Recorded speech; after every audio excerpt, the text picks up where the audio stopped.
दोस्तों जल्दी से आपके अपने चैनल और गुरुजी को सब्सक्राइब करें और घंटी पर क्लिक कर दें ताकि आपको पता चल जाए कि अपना इंग्लिश का पीरियड शुरू हो चुका है। हेलो स्टूडेंट्स, कैसे हो आप लोग।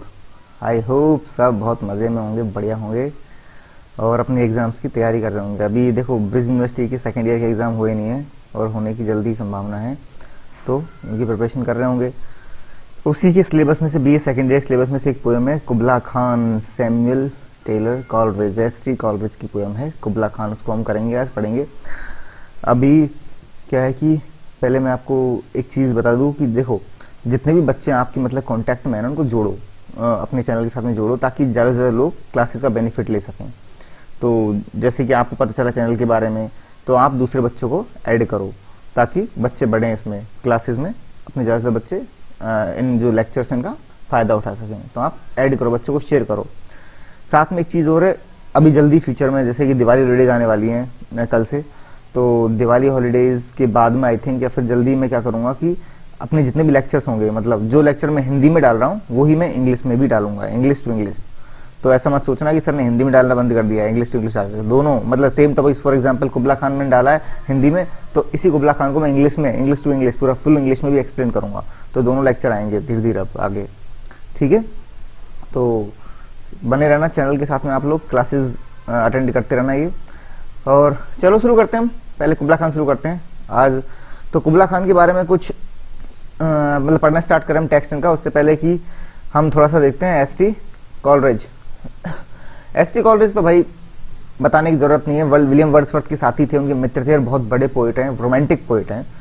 और कह सकते हैं आप रोमांटिक पोइट्स में मतलब इनका दर्जा वर्ड्सवर्थ के बाद ही आता है एक तरफ देखा जाए तो, यानी कि ये बहुत ही ज़्यादा पॉपुलर रहे हैं, है ना। अब क्योंकि ये विलियम वर्ड्सवर्थ के साथी थे और एक तरह से कह सकते हैं सॉरी, कि जो फाउंडर थे ये किसके, रोमांटिक एज के। क्योंकि जो लिरिकल बैलेड्स पब्लिश हुई थी 1798 में, उसमें मतलब को राइटर थे उसके साथ में लिरिकल बैलेड्स में विलियम वर्ड्सवर्थ और एस.टी. कॉलरिज दोनों की पोएम है ना, इसलिए एक तरह से ये भी रोमांटिक एज के फाउंडर थे। और ये भी आप कह सकते हैं कि लेक पोइट्स थे। Actually lake poets, lake district है इंग्लैंड में, क्या है, लेक डिस्ट्रिक्ट है इंग्लैंड में। तो वहाँ पे एक्चुअली बहुत से राइटर्स रहा करते थे, विलियम वर्ड्सवर्थ हो गए ना, एस.टी. कॉलरिज हो गए, एंड साउथी करके राइटर थे। और साथ में विलियम मतलब वर्ड्सवर्थ की सिस्टर डोरोथी, वो खुद भी एक राइटर थी। और भी कई ऐसे थे राइटर्स जो लेक पोइट्स कहलाते हैं, क्योंकि वो लेक डिस्ट्रिक्ट के वहीं पर थे, रहा करते थे।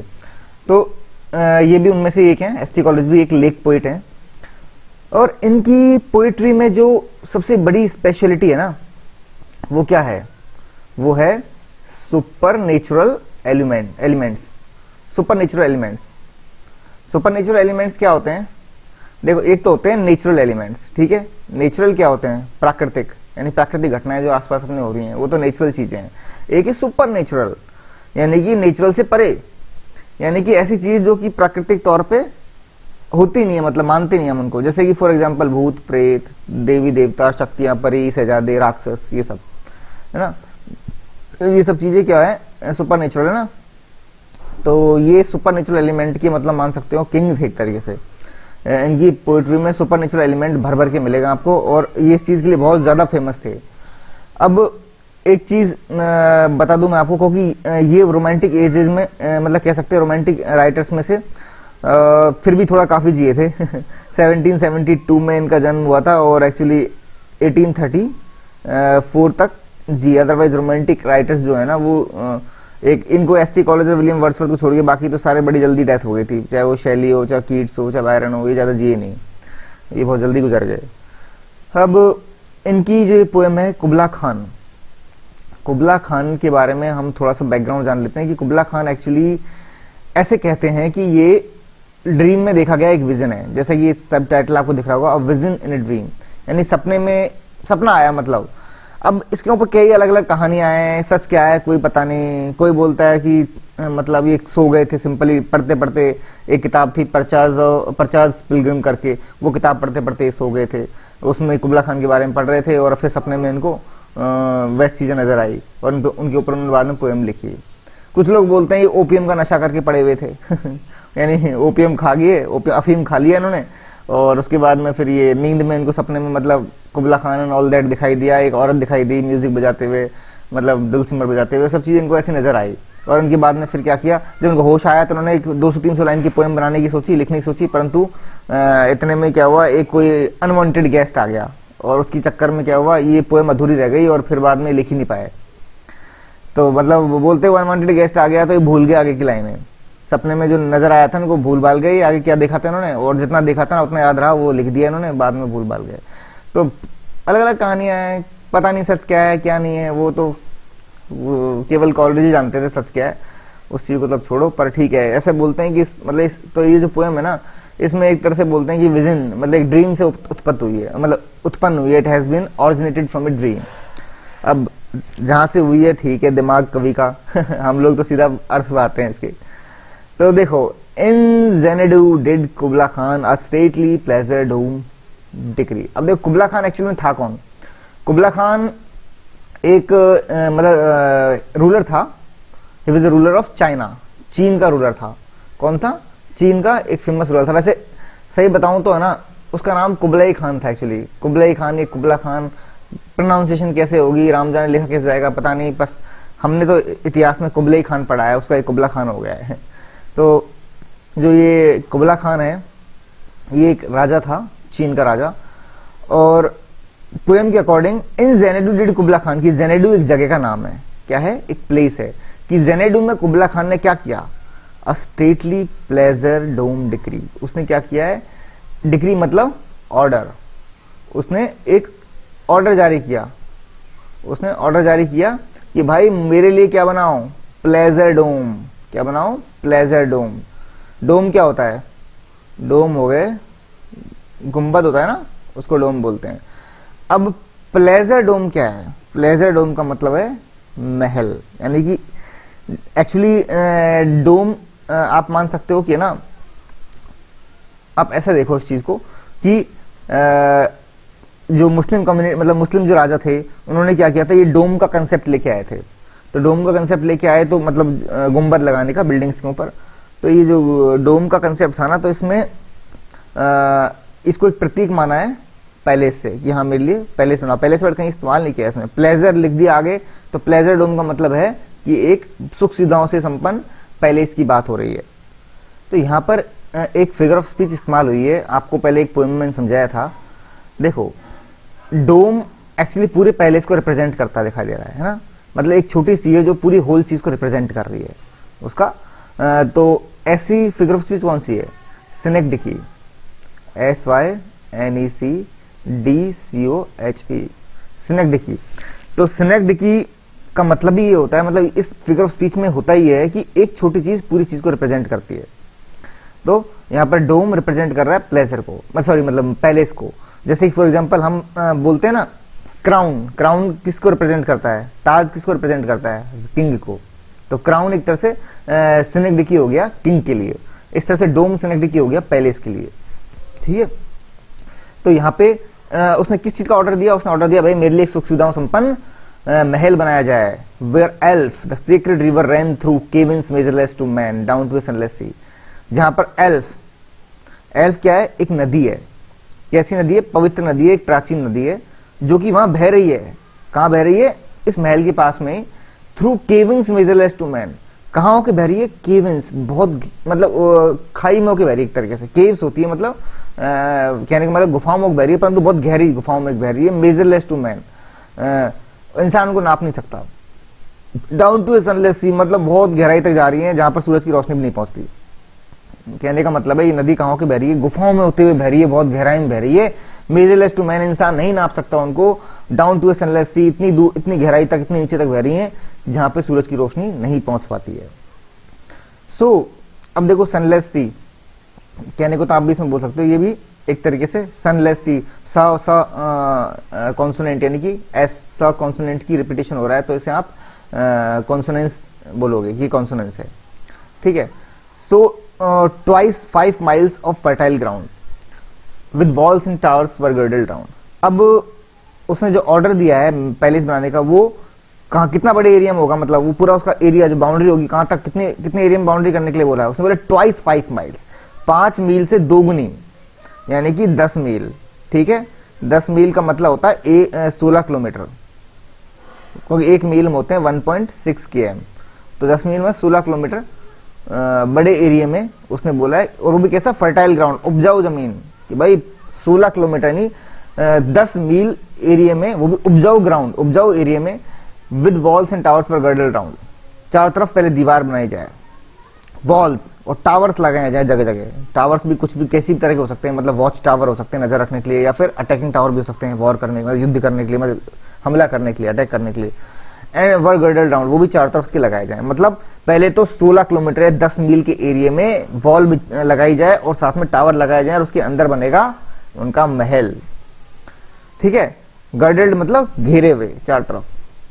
And there were gardens bright with sinuous rills, और साथ में इस एरिया के अंदर, इतने बड़े एरिया में क्या क्या और होगा, देयर वर गार्डन्स, वहां पर क्या होंगे, गार्डन होंगे, यानी कि बगीचे होंगे, ब्राइट विद सिनियस रिल्स, और वो चमक रहे होंगे किससे, रिल्स। रिल्स एक्चुअली छोटे छोटे झरने टाइप की नदियां होती हैं, पर मेन नदी नहीं, छोटी छोटी साइडवेज नदियां निकल रही हैं जो, तो ऐसी सिनियस मतलब टेढ़ी मेढ़ी सॉरी, थोड़ी सी सुबह के टाइम में जुकाम सी मतलब खांसी टाइप की हो रही है। तो देखो देर गार्डन्स होंगे उसके अंदर, साथ में चमकदार नदियां, कहने का मतलब सूरज की रोशनी से चमकेंगी ना।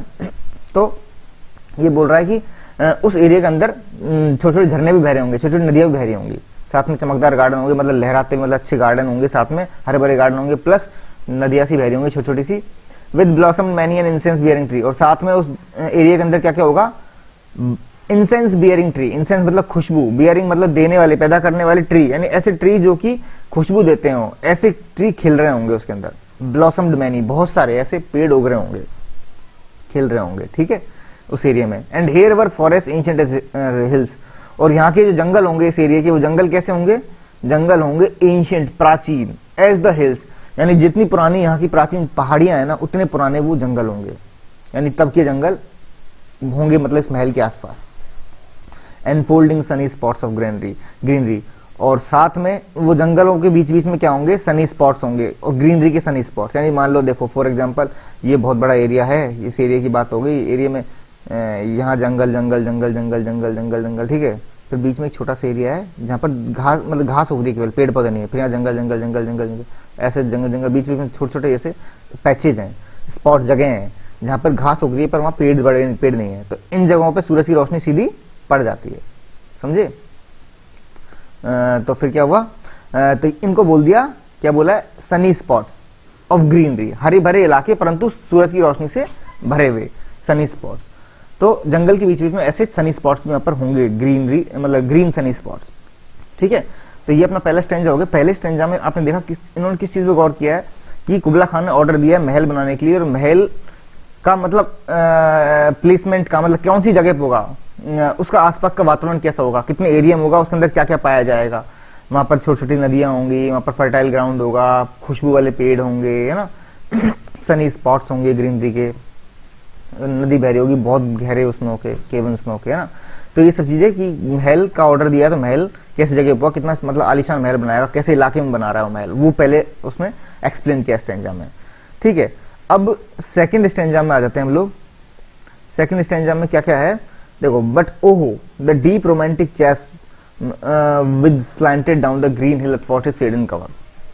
सेकंड स्टेंजा में बोल रहे हैं, oh the deep romantic chasm, chasm मतलब दरार होता है, रोमांटिक चेस का मतलब यहाँ पर आप मान सकते हो कि आपको बोलते हैं ना, रोंगटे खड़े कर दे, जो रोमांचित कर दे, ऐसी दरार है, which slanted down the green hill अथॉट हिज शेडन कवर, यानी कि हरी भरी पहाड़ियां, देखो ग्रीन हिल, हरी भरी पहाड़ियों से, जिसपे चारों तरफ सेडन कवर, सेडन पेड़ हैं, पौधे मतलब पेड़ हैं, सेडन ट्री होते हैं, तो सेडन कवर, सीसी, चेस, ये सब क्या है, ये यहाँ पर इस्तेमाल किया गया है कॉन्सोनेंट, साउंड रिपीटेशन हो रहा है ना, कॉन्सोनेंट।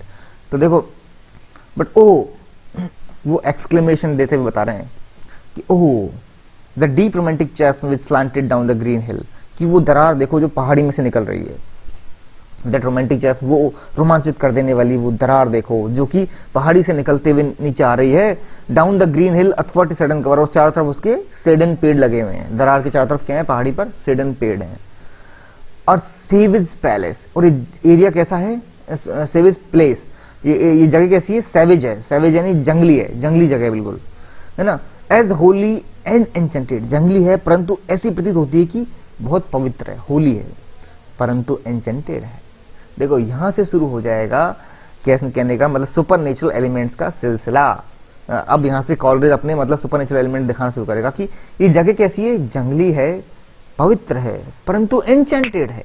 एन्चेंटेड है मतलब कि कोई जैसे मंत्र फूंक दिए गए हैं, इस पे जादू टोना हो रखा है। शुरू हो गया ना super natural element. As ever beneath a waning moon was haunted. देखो as ever beneath a waning moon was haunted, और जिस तरह से एक वेनिंग मून, वेनिंग मून का मतलब होता है, देखो जब मून छोटा है मतलब इस तरह दिखाई दे रहा है, फिर बड़ा होता जाएगा, ठीक है, और बड़ा हुआ, फिर लास्ट में गोल हो गया, तो ये तो राइजिंग मून हो गया। मतलब ये तो एक्चुअली जब पूर्णिमा की तरफ मून बढ़ता रहता है ना, वो राइजिंग मून हो गया। और ये एक्चुअली डिक्लाइनिंग या रेनिंग, ये वेनिंग मून है, जब पूर्णिमा आने के बाद में वापस कम होता जाता है ना, कम होता जाएगा ऐसे, और फिर गायब हो जाएगा बिल्कुल ही, ठीक है, गायब हो जाएगा ना, तो इसको बोलते हैं वेनिंग मून, कि जो अमावस्या की तरफ बढ़ता हुआ मून। कि as ever beneath a waning moon was haunted, कि एक वेनिंग मून के नीचे यानी उसकी रोशनी में, बीनीथ है नीचे, कि as ever beneath a waning moon मतलब एक घटते हुए मून की नीचे उसकी रोशनी में, was haunted by woman wailing for a demon lover. तो जो इलाका है ना, इस इलाके की बात कर रहा है कि इलाका पवित्र है परंतु एन्चेंटेड है, ऐसा लगता है।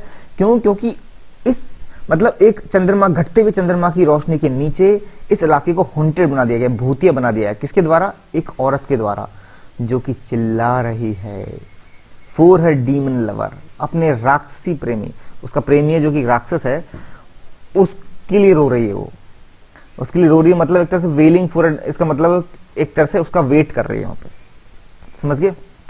उसके लिए रो रही है मतलब उसका वेट कर रही है, वो कहीं है नहीं, उसको मतलब उससे बिछड़ गया है तो उसका वेट कर रही है, इंतजार कर रही है, उसके लिए विलाप कर रही है। तो भूत आ गए ना, औरत आ गई, अंधेरी भरी जंगल, रात, चंद्रमा की रोशनी, राक्षस प्रेमी। तो पूरा एनवायरनमेंट तो क्रिएट हो ही गया है। रात में पोएम मत पढ़ना, डर लग जाएगा। तो देखो औरत रो रही है अपने डीमन लवर के लिए। इसी इलाके में बता रही कि इसी इलाके में कहानियां हैं ऐसा कि एक औरत की रोने की आवाज सुनाई देती है, वो भी चंद्रमा की घटती हुई रोशनी में रात के टाइम पे। इसलिए ये इलाका सैवेज है, ये पवित्र है परंतु ये इंचांटेड है, ठीक है। अब from this chasm with ceaseless turmoil seething, देखो एंड फ्रॉम दिस चैस्म, और इस दरार में से विद सीजलेस टर्मोइल सीथिंग, लगातार उथल पुथल की आवाज आ रही। मतलब सीजलेस टर्मोइल, मतलब टर्मोइल का मतलब होता है कि सब मतलब कोई भी चीज, कोई अरे यार एग्जैक्ट हिंदी वर्ड बताऊं तो आपको कुछ उबड़ खाबड़ हो ना, उस तरह का। टर्मोइल का मतलब होता है कोई आपको बैलेंस नजर नहीं आ रहा है चीज में, कोई शांति नहीं है, मतलब बहुत ही उथल पुथल मची हुई है। एग्जैक्ट वर्ड उथल पुथल, सीजलेस टर्मोइल, ये उथल पुथल मची हुई है। सीथिंग लगातार बढ़ रही है मतलब, और निकल रही है। सीजलेस टर्मोइल, इस चैस में, इस दरार में से लगातार उथल पुथल मची हुई है। As if this earth in fast thick pants for breathing, जैसे कि ये अर्थ क्या कर रही है? Fast thick pants for breathing, यानी कि हांफते हुए बहुत भारी भारी सांसें ले रही हो, जैसे ऐसे ऐसे करके थिक पैंट्स में ब्रीथिंग, सांस ले रही हो। तो देखो अर्थ का क्या कर दिया? पर्सोनिफाई कर दिया ना, अर्थ को इंसान की तरह दिखाया गया है, वो सांस ले रही है, तो इसका पर्सोनिफिकेशन हो गया है। क्या हो गया है? पर्सोनिफिकेशन। बच्चों अब तो आपको समझ में आ गया होगा पर्सोनिफिकेशन कैसे आइडेंटिफाई करते हैं, मैं बहुत बार बता चुका हूं ना। पर्सोनिफिकेशन हो गया अर्थ का, कि जैसे कि वो सांस ले रही है ना। A mighty fountain momently was forced, और फिर मतलब उस दरार में से अचानक ही क्या निकलता है? अ माइटी फाउंटेन, एक बहुत ही ताकतवर फव्वारा, मोमेंटली वर्स फोर्स्ड, एकदम यकायक झटके से निकलता है। तो देखो क्योंकि वो फव्वारा निकल रहा है, मतलब झरना निकल रहा है, इसलिए इस वजह से आवाज अंदर से गड़गड़ाहट, क्योंकि पानी आ रहा है अंदर से, जमीन के अंदर से, तो इसलिए आवाज आ रही है, उथल पुथल मची हुई है, और ऐसा लग रहा है। और क्योंकि पानी रुक रुक एकदम ऐसे कोई धार थोड़ी जागती है लगातार, जब फव्वारा निकलता है तो ऐसे निकलता है ना, इधर कभी रुके, इधर से निकलेगा, इधर, मतलब यूं निकलता है, एक साथ नहीं निकलता। तो ऐसा लगता है कि सांस ले रहा है। जमीन सांस ले रही है, अर्थ सांस ले रही है, ऐसे हांफते हुए पानी निकल रहा है। Mighty fountain momently was forced amid whose swift half intermediate burst. और पानी किस तरह से निकला? Amid whose swift half intermediate burst. Swift half intermediate का मतलब वही होता है जो मैंने बताया कि एक साथ पानी एक धार में नहीं निकल रहा, पानी ऐसे लगातार निकले जा रहा, ऐसे झटके से निकलता है, यूं यूं यूं, मतलब कभी निकला फिर इधर निकला फिर आगे पीछे, मतलब ऐसे निकलता है पानी, तो उसे बोलते हैं स्विफ्ट हाफ इंटरमीडिएट बर्स्ट। मतलब पानी निकल रहा है पर रुक रुक के वैसे। उसी के साथ में मतलब इस तरह से पानी बाहर आ रहा है, उस पानी के साथ में क्या निकल रहा है साथ में? और huge fragments vaulted like rebounding hello. बड़े बड़े टुकड़े निकल रहे हैं भाई साहब। किस चीज के टुकड़े निकल रहे हैं? बड़े बड़े टुकड़े निकल रहे हैं। किसके? Vaulted like rebounding hails. और वो टुकड़े किस तरह से? वो टुकड़े एक्चुअली चट्टान के निकल रहे हैं, पत्थरों के, और वो रिबाउंड हो रहे हैं। रिबाउंड का मतलब होता है, मान लो आसमान से ओले गिरे, ओले गिरे, जमीन पे टकराए, जमीन पे टकरा के बाउंस किए, ठीक है, मतलब टकरा के कूदते हैं ना, उसे बोलते हैं रिबाउंडिंग, कि टकराने के बाद जो थोड़ा सा बाउंस होता है। आपने बॉल ऊपर से फेंकी, टकरा के वापस उछली, रिबाउंडिंग हो गई। तो चट्टान जो है, झरने के साथ चट्टान निकल रही है, वो गिर रही है जमीन पर और फिर वापस रिबाउंड हो रही है, टकरा के उछल रही है। तो यहाँ पर एक सिमिली इस्तेमाल हो गई है, किससे? हेल यानी ओलावृष्टि। आसमान से जो ओले रिबाउंड होते हैं ना, उनका मतलब उनकी तुलना की गई, मतलब सॉरी, ये जो पत्थर है इनकी तुलना किससे की गई है? ओलों से की गई है। जो पत्थर निकल रहे हैं, फ्रेगमेंट्स, टुकड़े निकल रहे हैं, इनकी तुलना ओलों से की गई। इससे ओले रिबाउंड होते हैं ना जमीन टकराने के बाद, वैसे पत्थर रिबाउंड हो रहे हैं।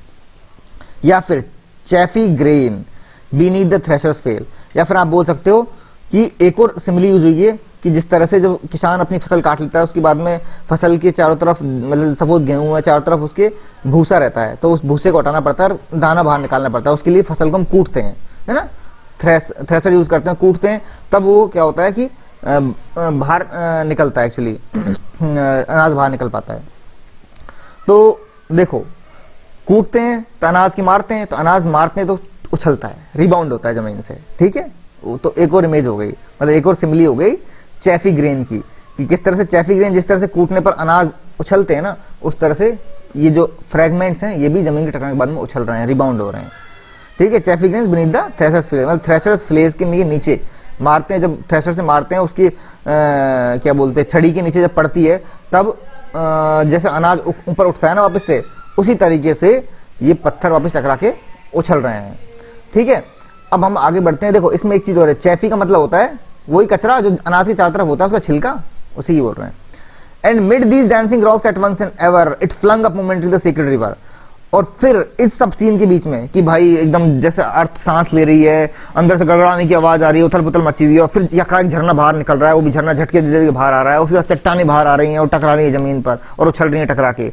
इन सब के साथ में मिड दीज डांसिंग रॉक्स, और इन सब के बीच में डांसिंग रॉक्स, मतलब ये जो इन सब के बीच में उछलती हुई चट्टानें, डांसिंग रॉक्स, रॉक्स का पर्सोनिफाई कर दिया, फिर से रॉक्स को पर्सोनिफिकेशन कर दिया इस बार, कि जैसे चट्टानें नाच रही हैं, टकराने के बाद नाच तो रही हैं, एक तरफ से बोल दिया रिबाउंड हो रही हैं, फिर आगे बता दिया कि जो नाच रही हैं वो, तो यहाँ पर रॉक्स को इंसान तरह ट्रीट कर रहे हैं, पर्सोनिफाई कर दिया, इसका पर्सोनिफिकेशन हो गया कि इन नाचती हुई रॉक्स के बीच में at once and ever it flung up momently the secret river. इन नाचती हुई चट्टानों के बीच में एकदम झटके से flung up momently the secret river, वो पवित्र नदी बाहर निकलती है, यानी कि इस झरने से निकल रही है वो, कौन सी? अल्फ रिवर, सीक्रेट रिवर, वो इस झरने से निकल रही है। Flung up momently the secret river, कि एकदम झटके से वो नदी बाहर निकलती है। 5 miles meandering with amazing motion, 5 मील तक वो meandering मतलब यों यों टेढ़ी मेढ़ी होते हुए मेजी मोशन में वो बह रही है। Through woods and dale and secret river ran, कहाँ होके बह रही है? जंगल में होके, डेल घाटियों में होके, सीक्रेट रिवर रन, वो पवित्र नदी जंगल और घाटियों में होते हुए टेढ़ी मेढ़े रास्ते से बह रही है। फिर then reach the caverns measureless to man, और फिर वो कहाँ पहुंचती है?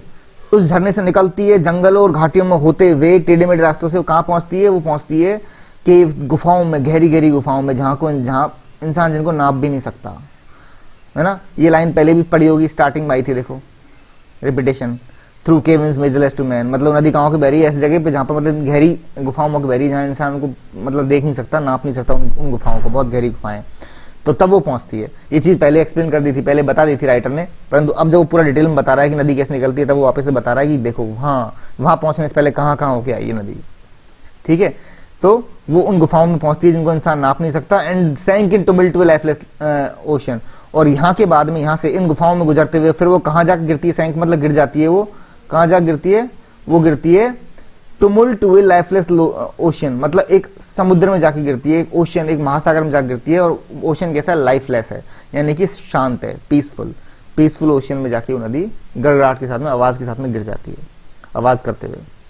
And mid this tumult Kubla heard from, और इस सब गड़गड़ाहट के बीच में, इस सब अशांति के बीच में कुबला को सुनाई देता है फ्रॉम अफार, दूर से। क्या सुनाई देता है, दूर से कोई आवाज आती है उसको, एंसेस्ट्रल वॉइसेस प्रोफेसिंग वॉर, यानी कि प्राचीन आवाजें सुनाई दे रही है। एंसेस्ट्रल वॉइसेस का मतलब है उसके जो पूर्वजों की आवाजें उसको सुनाई दे रही हैं, जो कि क्या कर रहे हैं, प्रोफेसाइजिंग वॉर, यानी वो भविष्यवाणी कर रहे हैं युद्ध की, यानी उसको ऐसी आवाजें सुनाई दे रही हैं कुबला को कि भाई युद्ध होने वाला है, उसको अपने पूर्वजों की आवाज सुनाई दे रही है कि युद्ध होगा, ऐसी भविष्यवाणी करती हुई आवाजें उसको सुनाई दे रही हैं। किसके बीच में, इस नदी की गड़गड़ाहट और सबके बीच में।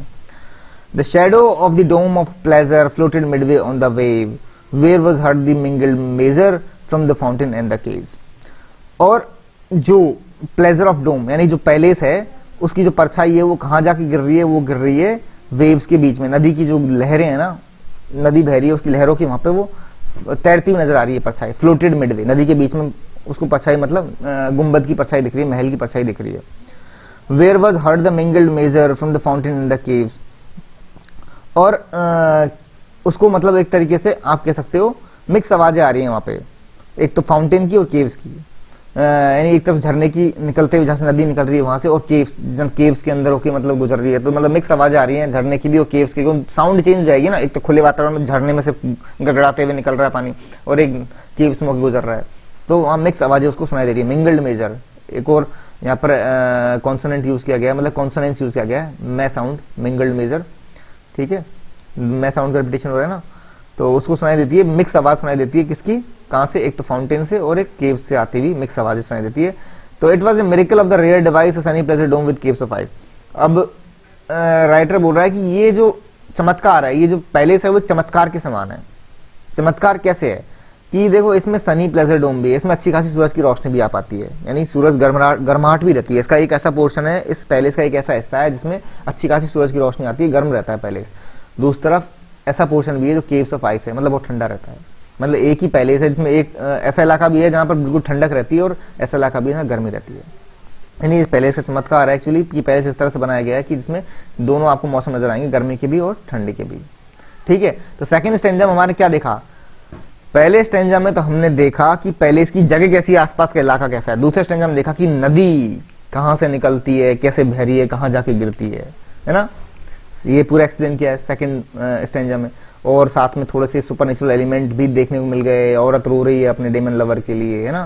साथ में एक जगह और आपको सुपरनेचुरल एलिमेंट मिलेंगे कि एंसेस्ट्रल वॉइस सुनाई दे रही है उसको, किसको, कुबला को, कि उसके पूर्वज आवाज दे रहे हैं कि युद्ध होगा। तो ये भी सुपरनेचुरल एलिमेंट है कि ऐसी आवाजें सुनाई देना। आपको कोई आवाज सुनाई दे ऐसे खुले वातावरण में अचानक, तो आप डर नहीं जाओगे भाई साहब ये कहां से आ गई आवाज, कोई भूत नहीं थे और आत्मा चुड़ैल कौन क्या कहां पर है, भाग जाएंगे हम तो डर डरा के, ऐसी आवाज सुनाई दे तो देखो a damsel with dulcimer in vision once I saw. अब आगे थर्ड स्टैंजा शुरू हो गया है। थर्ड स्टैंजा में राइटर बता रहे हैं कि उसको एक सपना दिखाई दिया था। सपने में क्या दिखाई दी, एक डैमसेल दिखाई दी। डैमसेल मतलब एक सुंदर अनमैरिड वुमन, एक लेडी जिसकी शादी नहीं हुई और सुंदर भी है, विद ए डुल्सिमर, और वो उसके पास में क्या है, लेडी के पास में डुल्सिमर। डुल्सिमर क्या है, एक म्यूजिकल इंस्ट्रूमेंट एक्चुअली, क्या है, म्यूजिकल इंस्ट्रूमेंट है।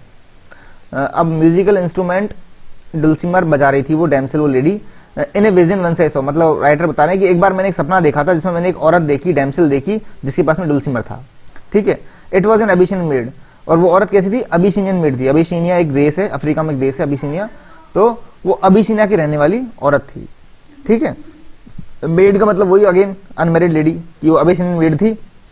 And on a dulcimer she played, और वो अपने डुल्सिमर को बजा रही थी, ठीक है। सिंगिंग ऑफ माउंट अबोरा, और बजाते हुए क्या गा रही थी वो गा रही थी माउंट अबोरा के बारे में। माउंट अबोरा एक्चुअली पहाड़ का नाम है, अबिसिनिया में एक पहाड़ है माउंट अबोरा, अब उसका नाम अबोरा नहीं है, प्राचीन नाम है अबोरा, तो उसके बारे में वो गा रही थी वो lady. Could I revive within me her symphony and song. तो राइटर बोल रहा है एक्चुअली कि उसका म्यूजिक बहुत पसंद आया राइटर को, उसको सपने में जो सुनाई दी ना लेडी बजाते हुए, तो म्यूजिक उसे बहुत अच्छा लगा, वो गाना बहुत अच्छा लगा। तो वो बोल रहा है could I revive within me, क्या मैं वो म्यूजिक, वो गाना दोबारा से जिंदा कर सकता हूँ मेरे अंदर, हर सिम्फनी एंड सॉन्ग, कि उसके गाने में जो एक तरह से आप बोल सकते हैं सिम्फनी का मतलब होता है कि एकदम सटीक म्यूजिक के साथ में वर्ड मैच कर रहे हैं एकदम साथ, मतलब साथ साथ चल रहा है, ऐसा नहीं कि आगे पीछे आप शब्द कुछ और बोल रहे हैं, म्यूजिक कुछ और बज रहा है, वैसा नहीं। सिम्फनी का मतलब होता है तालमेल। एग्जैक्ट वर्ड मुझे भी तो याद ही नहीं आ रहा, याद आ गया, तालमेल, हिंदी में तालमेल बोलते हैं। तो तालमेल बहुत बढ़िया था और उसका गाना बहुत बढ़िया था, उसकी गाना म्यूजिक के साथ में तालमेल बहुत बढ़िया था। तो वो सोच रहा है, मतलब वो उम्मीद जता रहा है कि काश, मतलब क्या मैं वो गाना वापस से रिवाइव कर सकता हूँ कि मेरे अंदर, जो मैंने सपने में देखा था, वो सुना था। मतलब to such a deep delight would win me. देखो डीप डिलाइट दोबारा से क्या इस्तेमाल हो गया, ये भी हो गया कॉन्सोनेंस, डाउ साउंड का रिपीटेशन हो रहा है। तो to such a deep delight it would win me, मतलब मैं इतना प्रसन्न हुआ था एक्चुअली गाना सुन के, मैं मतलब अंदर तक मेरे अंदर डिलाइट, प्रसन्नता आ गई थी, मतलब मुझे जीत लिया था एक तरह से गाने ने। तो that with music loud and long. तो अब वो खुद भी उम्मीद जता रहा है कि इस तरह का गाना मैं भी बनाऊं, इस तरह का म्यूजिक मैं भी क्रिएट करूं और फिर उसको मैं लाउड एंड लॉन्ग, जोर जोर से गाऊं और काफी देर तक गाऊं। I would build that dome in air. और अगर मैं ऐसा करूंगा, अगर मैं वो गाना दोबारा मतलब उस तरह का म्यूजिक क्रिएट कर पाता हूँ और उसे बहुत देर तक जोर जोर से बजाता हूँ, तो मैं क्या कर पाऊंगा, I would build that dome in air, that sunny dome, those caves of ice. तो मैं हवा में एक डोम बना पाऊंगा। डोम का मतलब वही पैलेस, मैं हवा में पैलेस बना पाऊंगा। और पैलेस कैसा होगा, वही सनी डोम, वही सूरज की किरणों वाला पैलेस, वही ठंडी केव्स वाला पैलेस, मतलब वही पैलेस जिसमें दोनों फीचर मिले हैं आपको, ठंडा इलाका भी और ठंडे कमरे भी और गर्म इलाका भी। तो वही पैलेस में हवा में बना पाऊंगा। आप समझ नहीं पा रहे हो क्या बकवास कर रहा है, गाना गाएगा, ये पैलेस कैसे बनाएगा, हवा में वही पैलेस, समझ नहीं आ रहा ना क्या चल रहा है, अभी बताता हूँ actually. And all who heard should see them there. देखो क्योंकि जब वो गीत गाएगा तो गीत इतना ज्यादा एन्चेंटिंग होगा, गीत ऐसा होगा जो आपको वश में कर ले, आप मंत्रमुग्ध हो जाओगे और साथ में बहुत ही अच्छा डिटेल्ड होगा, मतलब उसके एक एक शब्द में आपको क्लियरिटी नजर आएगी। तो आप जब वो गीत सुनेंगे, मतलब जो लोग उस गीत को सुनेंगे, जब वो लाउड एंड लॉन्ग गाएगा, लाउड एंड लॉन्ग में भी आपने गौर किया होगा, एल साउंड का रिपीटेशन है, कॉन्सोनेंस इस्तेमाल हुआ है। तो देखो जब वो लाउड काफी देर तक वो जोर जोर से गाना गाएगा तो बहुत से लोग उसकी आवाज को सुनेंगे। तो दोज हु हर्ड और शुड सी देम देयर, मतलब जो उसका गाना सुनेंगे ना, वो लोग क्या होंगे, उस पैलेस को इमेजिन कर पाएंगे। जब इमेजिन हम कोई चीज करेंगे तो वो इमेजिन तो हवा में ही होती है। इमेजिन कहाँ होती है, हवा में तो होती है, ख्यालों में होती है। हवा में होने का मतलब ख्यालों में होना। तो लोग अपने ख्यालों में पैलेस बना पाएंगे, मतलब उसके गाने को सुन के लोग इमेजिन कर पाएंगे हाँ पैलेस ऐसा है, क्योंकि गाने बहुत डिटेल्ड होगा, सॉन्ग बहुत अच्छा, एक तो सॉन्ग एन्चेंटिंग होगा, लोगों को बांधे रखेगा, दूसरी तरफ सॉन्ग बहुत डिटेल्ड भी होगा ताकि लोग हवा में उसको इमेजिन कर पाए पैलेस को, क्योंकि वो इतना डिटेल में सॉन्ग में सब कुछ होगा तो लोग समझ पाएंगे हाँ पैलेस ऐसा है, ऐसा है, ऐसा है, इस तरह का है। तो हवा में पैलेस बन जाएगा, लोग इमेजिन करके पैलेस बना लेंगे ना।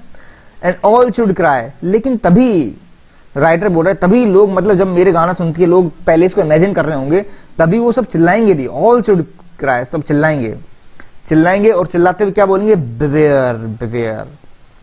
वो क्या बोलेंगे, वो बोलेंगे बिवेयर बिवेयर, सावधान हो जाओ, सावधान हो जाओ।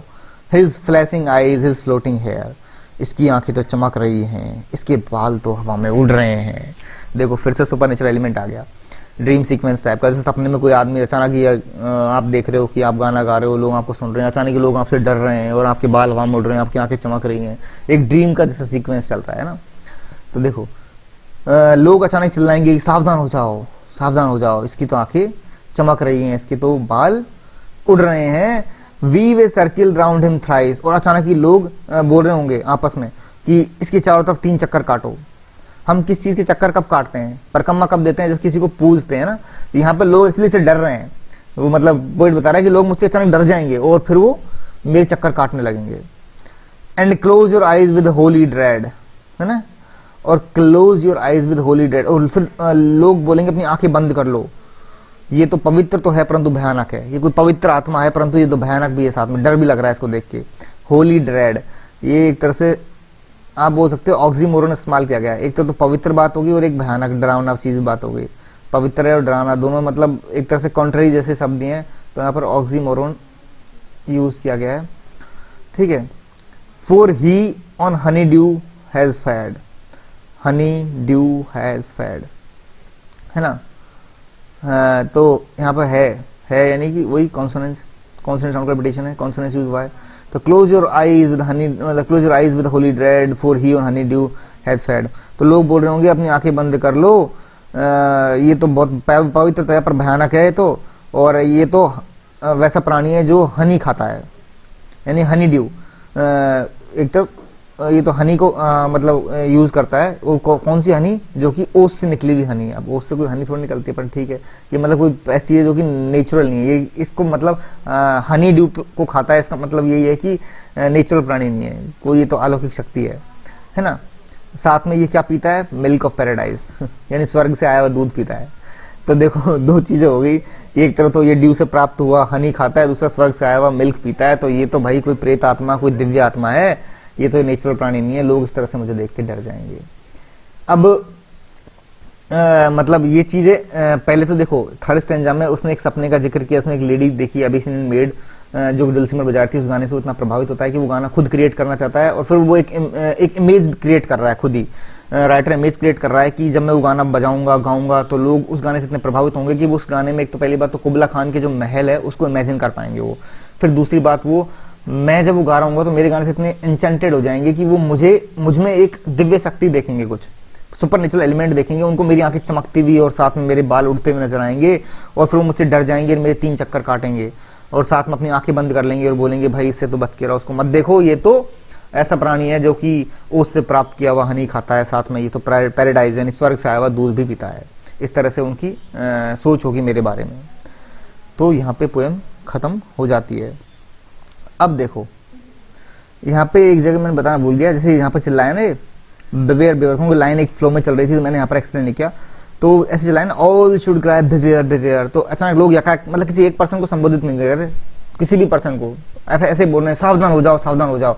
अब जब आप चिल्ला रहे हो सावधान हो जाओ, आप किसी एक पर्सन से नहीं बोल रहे, आप लोगों सभी से बोल रहे हो, या फिर कोई भी नहीं है, मतलब नॉर्मली लोगों को एक तरह से इंडिकेट करने के लिए बोल रहे हो, लोगों को मतलब एक तरह से आप इंटीमेट कर रहे हो, अरे सावधान हो जाओ सावधान हो जाओ। तो यहाँ कौन सी एक्चुअली फिगर ऑफ स्पीच इस्तेमाल की है, अपोस्ट्रोफी इस्तेमाल हुआ है, जिसमें हम मतलब ऐसे ही किसी थर्ड पर्सन को कोई प्रेजेंट है नहीं वहां पर, कोई मतलब नहीं उससे, हम ऐसे ही चिल्ला के बोलते हैं कि सुन लो भाइयों ऐसा करो वो करो, इस तरह से ये चीज है। तो यहाँ अपोस्ट्रोफी यूज हुई है। तो देखो इसमें बहुत जगह कॉन्सोनेंस बहुत जगह इस्तेमाल हुआ है, आप देखो रिपीटेशन कॉन्सोनेंस बहुत है। मैंने आज बताया ये हनी है, होली मतलब सॉरी ये क्या बोलते हैं, अरे बीच में देखो यहाँ पर पेयर्स में है बहुत सारे वर्ड, इसमें आप ढूंढोगे ना तो पेयर्स में वर्ड्स हैं, जोड़े में मिल जाएंगे आपको, तो वो जोड़े में जो वर्ड है डीप डिलाइट इस तरह के, ये सब यहाँ पर कॉन्सोनेंस यूज हुआ है इनमें। ठीक है, तो हमने ये पूरी पोएम पढ़ ली। अब एक चीज है, ये पोएम एक्चुअली अधूरी है ये अधूरी थी, ये एक्चुअली में 1797 में लिखी गई थी, एक्चुअली सॉरी 1797 में लिखी गई थी ओरिजिनली, परंतु क्योंकि अधूरी रह गई थी। ऐसा बोलते हैं ना, जैसे मैंने बताई स्टार्टिंग में कि इसका ओरिजिन कहाँ से हुआ है, एक सपने से हुआ है, तो ऐसा बोलते हैं कॉलरेज को मतलब डिस्टर्ब कर दिया था किसी विजिटर ने, तो ये आगे लिखना भूल गए, मतलब आगे सपना की याद नहीं रहा, मतलब भूल गए उस सपने में क्या देखा उन्होंने, और फिर उसके बाद में आगे लिख ही नहीं पाए, तो अधूरी रह गई पोएम तो इन्होंने इसको पब्लिश ही नहीं करवाया था, ये छोड़ दिया इन्होंने अपने पास ही रखी, यार रहने तो नहीं करवाया, अधूरी रह गई। तो ये अधूरी पोएम है एक्चुअली। परंतु फिर बाद में क्या हुआ था 1816 में 1816 में बायरन ने बोला था, आई थिंक लॉर्ड बायरन जो फेमस राइटर हैं, वो भी एक रोमांटिक राइटर हैं, तो उन्होंने बोला था इनसे कि भाई करवा दे पब्लिश, तो इन्होंने फिर पब्लिश करवाई बाद में। तो स्टार्टिंग में तो ये पोएम इतनी पॉपुलर नहीं थी, ये तो बाद में जाके पॉपुलर हुई था लोगों को। आज के टाइम में तो देखा जाए तो ये आप मान सकते हो कुबला खान की जो मेन टॉप 3 जो पोएम है ना, एक तो ancient mariner, rhyme of ancient mariner, plus साथ में क्रिस्टबेल, और एक ही कुबला खान, टॉप 3 में आती है अब तो। बहुत ही ज्यादा रोमांटिक पोइट है। रोमांटिक पोइट का मतलब ये नहीं है कि प्रेम वाली ऐसी, रोमांटिक का मतलब होता है कि जिसमें रोमांटिक फीचर हो, रोमांटिक एज के फीचर हो, जैसे इमेजिनेशन, कल्पना, इमेजिनेशन भरी पड़ी है रोमांटिक एज के राइटर्स में। इमेजिनेशन, प्रकृति का डिस्क्रिप्शन, नेचर का डिस्क्रिप्शन, इमेजिनेशन, साथ में आप बोल सकते हो ये नेचर एलिमेंट इमेजिनेशन, दोस्तों मेन चीज हो ही गई, प्लस एक लिबर्टी, आजादी, फ्रीडम, राइटर की मतलब लिखने की क्षमता में, उसकी सोचने की समझने की क्षमता में एक फ्रीडम नजर आती है। राइटर एकदम फ्री भाव से लिखता है, किसी चीज से बाउंडेड नहीं है। बहुत सी चीजों ऐसे चीजों पे भी लिखता है कि मतलब पहले तो ऐसा था कि चर्च का डर लगता था, चर्च है ना क्या करता था, कुछ भी लिख दिया, ऐसे धार्मिक चीज लिख दी, चर्च सूली पे चढ़ा देते थे लोगों को, है ना, वैसा चीज नहीं। यहाँ पर फ्रीडम वाली भावना आ गई थी रोमांटिक एज में, राइटर्स फ्री हो गए थे अपने भाव को व्यक्त करने के लिए। वो जो लिबर्टी, इक्वलिटी, फ्रेटर्निटी वाली जो बात आती है ना फ्रेंच रिवोल्यूशन के बाद में, वो वाली चीज निकल के आ गई थी रोमांटिक एज में। तो ये सब चीजें इसलिए रोमांटिक पोएम है बहुत ज्यादा। और ऊपर से ये भी एक रोमांटिक एज का ही फीचर था, ये सुपर नेचुरल एलिमेंट, क्योंकि वैसे नहीं था, परंतु क्योंकि कॉलरिज ने लिखना स्टार्ट किया, रोमांटिक एज में कॉलरिज लिख रहा था, तो कॉलरिज ने इस फीचर को पकड़ा। कॉलरिज की पोएम में आपको ये सुपरनेचुरल एलिमेंट मिलेंगे, तो कॉलरिज की पोएट्री के सुपरनेचुरल एलिमेंट ने एक तरह से रोमांटिक एज का भी एक फीचर बना दिया इसको, ये सुपरनेचुरल एलिमेंट भी होते हैं रोमांटिक पोएम में, तो इसलिए, और ये रोमांटिक पोएम है, बहुत हाईली रोमांटिक पोएम है। तो इस तरह से ये पोएट्री थी, हमने पूरी समझ ली है। काफी लंबा लेक्चर हो गया, आप भी बोर हो गए होंगे सही में ना। अरे बोर मत हो बच्चों, मैंने बहुत इजी वे में आपको एक एक वर्ड, एक मतलब फिगर ऑफ स्पीच बताई कि कहाँ का क्या क्या यूज हुआ है। आपको बोर नहीं, आपको समझना चाहिए, तो वो है। तो आप लोग है ना समझ में आ गए होगी पोएम पूरी ढंग से। तो ठीक है, मैं नेक्स्ट लेक्चर में मिलूंगा जल्दी ही। अगर इसका क्रिटिकल एप्रिसिएशन चाहिए हो तो बता देना, वैसे मैं बना दूंगा जहाँ तक संभावना है। तो मैं जल्दी नेक्स्ट लेक्चर में मिलता हूँ। Till then good bye.